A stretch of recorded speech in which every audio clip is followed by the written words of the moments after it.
this. But joining us for this conversation, we've got a personal development coach.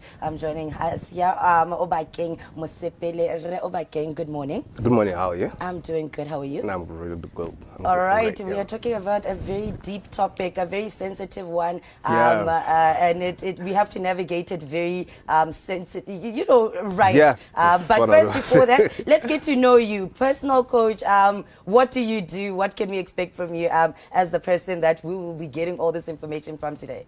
Well, thank you for having me. My name is Obakeng Mosepele. I'm your personal development agent. I am the enforcer. I call myself the enforcer because I believe every transformation must be enforced. Nothing happens passively. Yeah. We must be actively involved in it for it to happen. I'm really about self-discovery, really trying to enhance people's talents, because I believe that's where our money is. That's where our success is actually really pinned.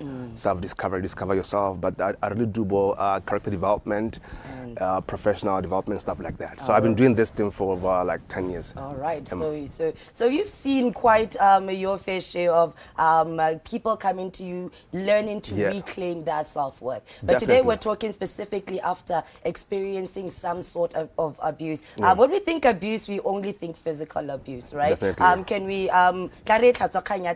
the types of abuse that you can find yourselves in, both as men and as women? What are they that we should identify apart from just physical abuse? Definitely psychological and emotional abuse, which is, I think, it's actually the pregnancy of all these physical abuse that we see. That's where it starts actually. Psychological and emotional abuse. That's what I think is predominantly, essentially, even the cause of what we see outwardly is what happens within. And the physical abuse that you see in many circumstances is a result of having been under so much psychological and emotional abuse. We're looking at both men and women, and most of this time we look at the topic towards women. But can we talk about which type of abuse tends to affect men, and which type of abuse tends to affect more women, or women are more likely to experience as compared to men? For men? Yes, for men. With men, you'll find that these are some of the abuses that they're likely to experience, and for women, these are some of the ones they're likely to experience. Like you already mentioned, I think when you look at history, the way we relate, men are more said to be strong and not really outspoken. So most of their issues are bottled up. And when they respond to any form of emotional abuse, or and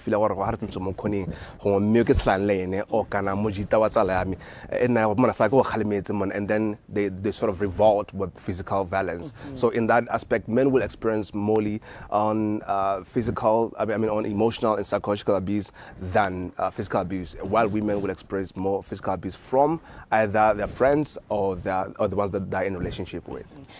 When we look at people that are suffering or are find themselves in an abusive situation, looking from the outside, we tend to be like, why don't you just leave? Or simple terms like that. But it stems deeper. Can we talk about the deeper effects of somebody who is sitting in abuse right now? What is going through them? What is going through their self-worth? Because we're getting to that point where you lose your self-worth. But carefully explain, from the outside it may not look like this, but psychologically, an emotional thing is going through this and this. Well, having experienced that also, because we do experience these things, even if as personal, whether in profession that you could be, as a doctor, as a psychologist, you do really experience this kind of things. So what happens is that when you say, why can't you leave, right? What had happened across the years, right? Because this happens not within weeks, like years of being subjected to this. I call it identity deformity, that your identity has been deformed.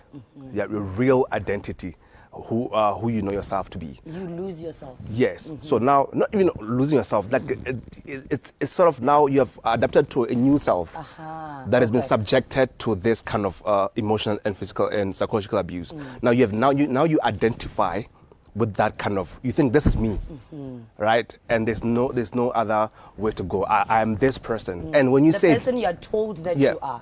Yes. So when I tell you to leave, I'm talking to the new person. So the real person that can't really know what this conversation is all about. You're talking to a deformed person who actually has adapted to this situation over the years. Let's break down that person that has adapted to this. Yeah. What are some of the things they are going through psychologically? Are they feeling low? What some of the identifications of they're not in a good relationship?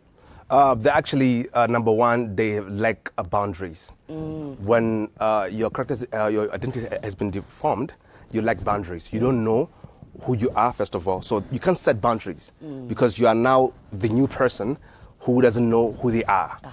Secondly, you go through what I call approval addiction. You need approval for you to survive. For example, you can't know if you look good or not. You need have to get but it's also from like one specific person most of the time. Your abuser. Yes. Or even other people around you who know about the abuse. All right, you want to get that sort of validation type of thing. Or also you